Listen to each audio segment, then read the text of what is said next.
Have you ever been in a meeting where you said something and nobody reacted? Maybe it was a really great idea that you thought overnight before the meeting and you're so excited to share with the team. And after you shared it, nobody reacted to it. There's just pure silence and the idea floated away and people went on to the next topic. 5 minutes later, your friend John says the exact same idea that you were saying and everyone else in the meeting applauded John. Well done, John. Why should you listen to a 45-year-old in a blue jeans jacket? I'm Jules T, and by day, I'm an IT senior manager in the manufacturing industry. I have been messing up for the past 20 years. And now, I want to share what I wish I knew earlier so that you don't have to learn it the hard way.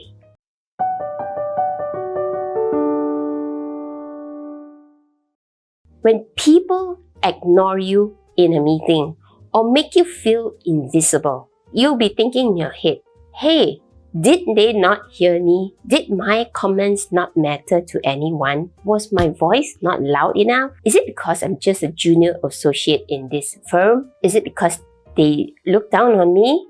Is it because I don't have enough experience? And you'll be experiencing lots of self-doubt.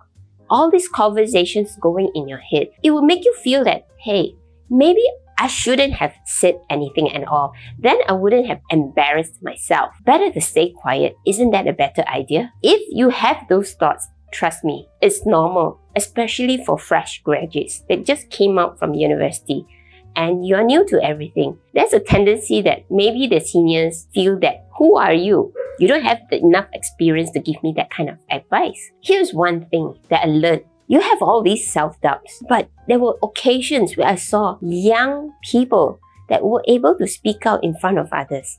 And it made me wonder, what made this person different from others? It is not about who is the loudest or who is the most experienced. It's rather how you portray your message, how you convey your message across the board, how you make that small shift in the way you present yourself that makes a difference, that people want to listen to you. And we're going to explore 3 different ways how we're going to get there, which will allow you to break through misunderstandings and you get to get your point across without memorizing any script in a meeting. There's no need to prepare a long speech to present to the crowd, and you get to connect faster with your colleagues. Secret number 1 is to lead with a point.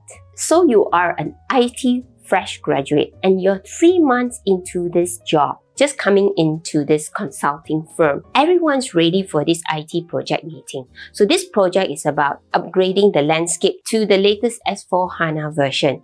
And everybody says it is critical for us to really upgrade the platform because after year 2026, SAP is not going to support us anymore. There's an urgency to complete this before the year end. And everybody is talking so confidently. You're 3 months in this company and you have learned quite a fair bit. And your IT project manager is talking about schedules and the missing deadlines.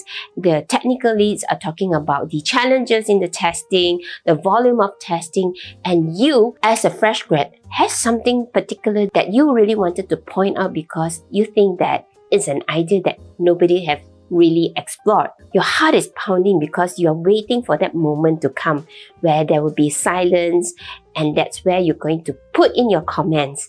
Suddenly, the room becomes quiet and you know that's the cue for you to speak up. The aircon in the room is so cold. You're sweating buckets because you're so nervous. So you start to clear your throat. Alright, team. So I have an idea about this testing issue that we're having. We're having about 100 test scripts over here. And I'm thinking that maybe we can take 10 scripts that are critical and use these scripts for the testing only. Just those that are important for the project. And maybe we can look at the automation tool that people are introducing in SAP. Well, then you start to see that your IT manager is doing something else, typing on the laptop furiously, and your IT project manager is just tapping his fingers on the table, just waiting for you to finish. Nobody seems to be really interested in what you have to say. Then you start to think to yourself, is my idea that ridiculous? How come nobody really supports my idea? Is it because I'm too junior for this? You think that maybe they're not paying attention to me and maybe I should speak a little faster and ramble even more, repeat the entire thing again and rephrase it so that they could understand? But the reality is you have lost people's attention in that discussion. And here is why. In general, people's attention span is really short. You have to grab that attention in seconds. If you go beyond 30 seconds, you will lose them and they start to think about something else. So the important thing is to really get straight to the point. It's like going to a restaurant. You serve the main course first. Wow! Peking out and you feel so excited because that is one of the highlights of the dinner. And then you start to enjoy your dinner and the small other side dishes coming in. Then you feel that, the other dishes are nice too, and you start to enjoy your dinner. Now imagine trying this in a different way. Hi team, I have an idea to make this testing faster and reliable. I'm thinking that, and boom, the team looks up, your project manager looks up, your IT manager looks up, and boom, you got their 30 seconds attention. The red carpet is laid out and you can go into the details. And now, this is the time where you add how you're going to do it. I'm thinking about a testing automation tool where we can use it to test our scripts in a mass way. As we're talking about an upgrade, about 100 sites being involved, rather than getting all the sites to test it, we can identify the core scripts that should be tested and automate these scripts for testing. This will reduce the time of testing from 3 weeks to 1 week. And now what changed? How are we exactly going to do that? And you perk the curiosity of the team to listen more. So that shows that even a fresh graduate can get the attention of the team. It's not a matter of experience or who is the loudest, but it's the manner how you project your points across. Secret number 2 is show them that you get them. Let's be honest. When you first graduated out of college, you feel that you have something to prove to yourself.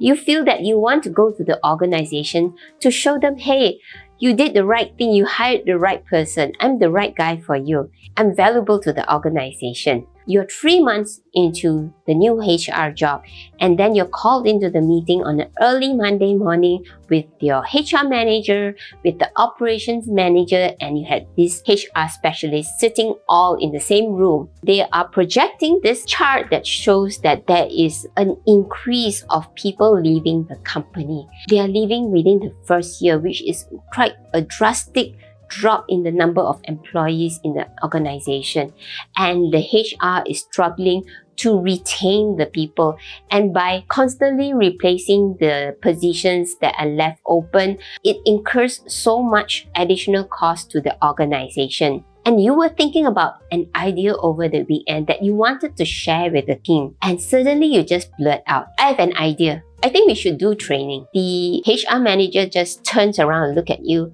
and looks back at his own screen. The operation managers just smirk and then look at the chart. He didn't even bother to look at you. So you're thinking, oh, well, maybe the training wasn't a good idea. Maybe they have thought about that idea before.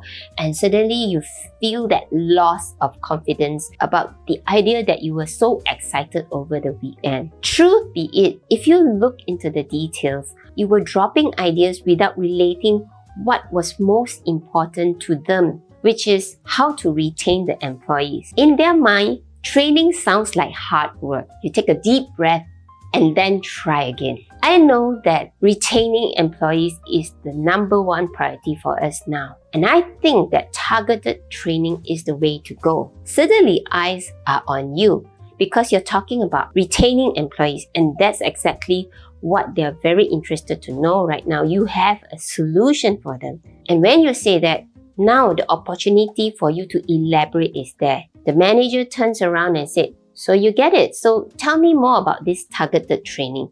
What do you have in mind? When you conduct conversations, understand what is the other person's priority, because your priorities and their priorities may not be aligned, may not be the same. By understanding what they want and delivering what they want, people will give you all the attention that you need. Lesson number 3 is to pause for impact. Let's say you just landed your first tech job and your company manages this portal marketing shoes online. The feedback was the portal was really slow. This project is about enhancement on this portal. Your project manager asks, does anyone have any updates before the sprint review ends? And then your heart starts to pound again, and there's something that you eagerly want to share with the team. So you take a deep breath. You know right now that you need to get to the point immediately. You know right now you need to understand your target audience and speak what they want to know. So you start to say this. I have an update about this new portal where we are implementing an update that will help the page to run much faster.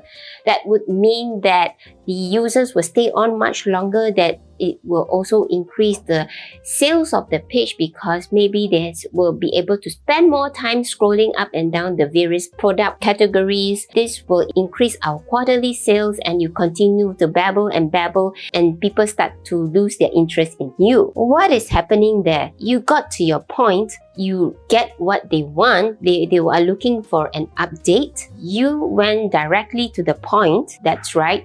And you got what they wanted because they are looking for a solution to improve the portal. But there's one thing that's missing. It's the pause. If you notice, you were rambling all the way through without pausing for 1 or 2 seconds. Because in your head, you're thinking, if I stop, somebody will interrupt me and I do not have the chance to continue what I really want to say to everyone.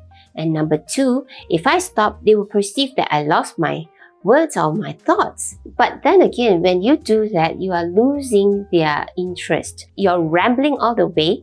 They can hardly chase up to the points that you're presenting, and pretty soon you will find that nobody is actually paying attention. Try using pauses. This new update is going to cut the loading time by half, which means fewer users are dropping off. And you see what happens in the room. You actually allow time for people to process what you're saying. So pausing makes you control the room. The key takeaways to all of this is you don't have to talk fast to sound smart. You don't have to talk loud to be heard. You just have to make your words land. Get straight to the point, get what they want, and pause. These 3 things will make your speech impactful. Being a good speaker is not about being on a stage. Rather, it's about your daily communications, be it in a meeting, be it with a conversation with your friends. You'll find these tips useful in every part of your daily life. If you enjoy this, remember to press like and subscribe so that you get notifications for new videos that are coming in. So I'll see you guys in the next video. Thanks.